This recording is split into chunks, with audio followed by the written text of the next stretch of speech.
12th chemistry Tamil Nadu state board பாடத்திட்டம் இடைப்பருவ தேர்வு 2 syllabus அணைவு வேதியியல், மின் வேதியியல், கரிம நைட்ரோஜன் சேர்மங்கள் மற்றும் உயிர் வேதி மூலக்கூறுகள்.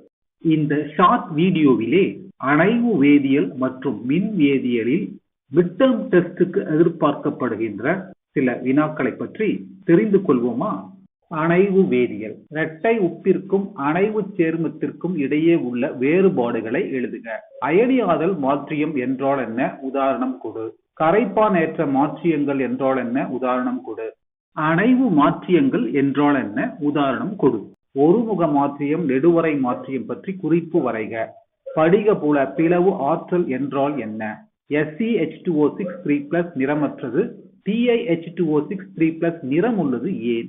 உயிரியல் முக்கியத்துவம் வாய்ந்த அணைவு சேர்மங்கள் பற்றி எழுதுக. வெர்னரின் அணைவு கொள்கையை விளக்கு. இணைதிர பிணைப்பு கொள்கையின் முக்கிய கருதுகோள்கள் யாவை? எண்முகி அணைவு சேர்மங்களில் படிகபுல பிளப்பு விளக்கு. உலோக கார்பனைல்களில் காணப்படும் பிணைப்பின் தன்மையினை விளக்குக. CrNH3 6 3+ ஆனது ஏன் பாராகாந்த தன்மை உடையது? NiCN4 2- ஆனது டயாகாந்த தன்மையுடையது ஏன்? வீபி கொள்கையின் அடிப்படையில் விளக்குக. மின் வேதியியல். மோலார் கடத்துத்திறன் வரையறு, சமான கடத்துத்திறன் வரையறு. மின்பகுளி கடத்துத்திறன் அளவிடுதலில் DC மின்னோட்டத்திற்கு பதிலாக AC மின்னோட்டம் பயன்படுத்தப்படுகிறது ஏன்? நீர்த்தல் அதிகரிக்கும் போது கரைசலின் கடத்துத்திறன் குறைகிறது ஏன்?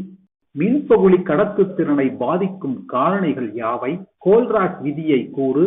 பாரடே முதல் விதி மற்றும் இரண்டாம் விதியை கூறு. எதிர்முனை பாதுகாப்பு என்றால் என்ன?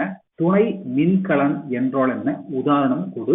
2 ஆம்பியர் மின்னோட்டத்தை கொண்டு சில்வர் நைட்ரேட் கரைசலானது 20 நிமிடங்களுக்கு மின்னார் பகுக்கப்படுகிறது எனில் எதிர் மின் முனையில் வீழ்படிவாகும் சில்வரின் நிறையை கணக்கிடுக. திட்ட ஹைட்ரஜன் மின்முனை பற்றி குறிப்பு வரைக. வீட்ஸ்டோன் சமண சுற்று மூலம் அயனி கரைசல்களின் நியம கடத்துத்திறன் எவ்வாறு கண்டறியப்படுகிறது? டேனியல் மின்கலம் செயல்பாட்டை விவரி. நேர்ன் சமன்பாட்டை வருவி. அரித்தலின் மின்வேதி வழிமுறையை விளக்குக. அடுத்த ஷார்ட் வீடியோவிலே கரிம நைட்ரஜன் சேர்மங்கள் மற்றும் உயிர் வேதி மூலக்கூறுகளில் முக்கிய வினாக்களை பற்றி தெரிந்து கொள்வோம். இந்த தொகுப்பு உங்களுக்கு பிடித்திருந்தால் லைக் பண்ணுங்க, ஷேர் பண்ணுங்க, கமெண்ட் பண்ணுங்க. மறக்காம ஸ்ரீதர்ஸ் ஈஸி கெமிஸ்ட்ரி சேனலை சப்ஸ்கிரைப் பண்ணுங்க. நன்றி.